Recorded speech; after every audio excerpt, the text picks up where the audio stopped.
ભરૂચમાં યુવતી પર દુષ્કર્મ આચરવાના ગંભીર આરોપ હેઠળ મુંબઈની જાણીતી મુસ્લિમ સંસ્થાના મૌલવીની પોલીસે ત્વરિત ધરપકડ કરી કાયદાકીય તપાસ હાથ ધરી। મુંબઈની એક જાણીતી મુસ્લિમ સંસ્થાના ટ્રસ્ટી અને સંચાલક એવા મૌલવી સામે ભરૂચની એક યુવતી સાથે દુષ્કર્મ આચરવાનો અતિ ગંભીર આરોપ સામે આવતા સમગ્ર વિસ્તારના ધાર્મિક અને સામાજિક વર્તુળોમાં ભારે ચકચાર મચી ગઈ છે।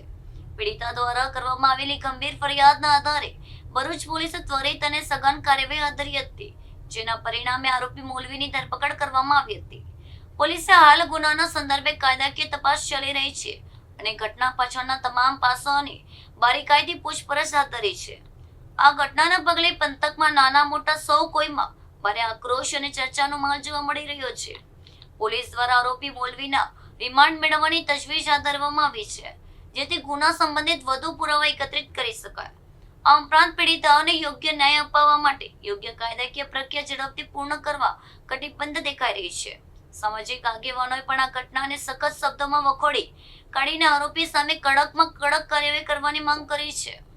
એક 22 વર્ષની મુસ્લિમ યુવતી સાથે 47 વર્ષના એક મૌલવીએ એની સાથે બળજબરીપૂર્વક દુષ્કૃત્ય કરવા બાબતની ફરિયાદ ભરૂચ જિલ્લાના મહિલા પોલીસ સ્ટેશન ખાતે પરમ દિવસે રાત્રે દાખલ થયેલી। ગુનાની ગંભીરતા જોઈને તપાસ કરતા અમલદાર એ ડિવિઝનના પોઈ શ્રી વસાનાઓએ તાત્કાલિક તપાસ હાથ ધરી પુરાવા એકત્રિત કરવાની કાર્યવાહી અને આરોપીની શોધખોળ માટે જે આરોપી મૌલવી છે અને મુંબઈની મદ્રેસામાં ટ્રસ્ટી તરીકેનું કામ કરે છે એને ધરપકડ કરવા માટેની કાર્યવાહી કરેલી। તપાસ દરમિયાન એવી હકીકત જણાયેલી કે આ જે મૌલવી છે એ આ ભરૂચ ખાતે રહેતી યુવતીના ઘરે આજથી 8 મહિના પહેલાં આવેલો અને એના માતા પિતાને લલચાવીને પ્રેરિત કરેલા કે મુસ્લિમ ધર્મનું વધુ અભ્યાસ માટે અને એની મદ્રેસામાં ત્યારબાદ નોકરી માટે આ તમારી દીકરીને મોકલી આપો એમ કહીને એને મુંબઈ બોલાવેલી।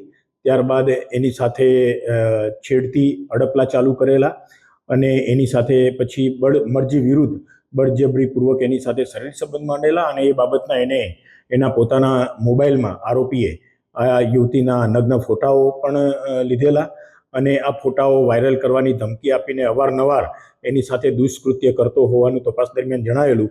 તો તાત્કાલિક આરોપીની શોધખોળ કરીને આરોપીને શોધી કાઢીને આરોપીની પીઆઈ વસાવા જે એ ડિવિઝનના પીઆઈ છે ભરૂચ શહેર એ ડિવિઝન પોલીસ સ્ટેશનના, તેઓએ ગુનાના કામે આરોપીની ધરપકડ કરેલી।